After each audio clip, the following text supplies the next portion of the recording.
এক ব্যক্তি নবী মুহাম্মদ সাল্লাল্লাহু আলাইহি ওয়াসাল্লাম এর কাছে এসে বললেন, ইজা রাসূলুল্লাহ, আমি অনেক গুনাহ করেছি, আল্লাহ কি আমাকে ক্ষমা করবেন?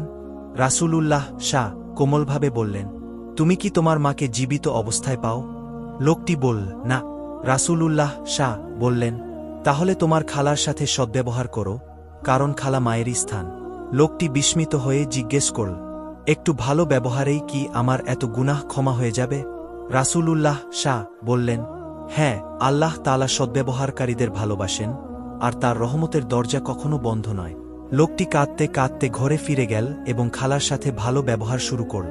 কিছুদিন পর সে দেখল আল্লাহ তার জীবনে সহজই বরকত আর স্থিরতা দিচ্ছেন। শিক্ষণীয় বার্তা, আত্মীয়ের সাথে ভালো আচরণে গুনাহ ক্ষমা হতে পারে।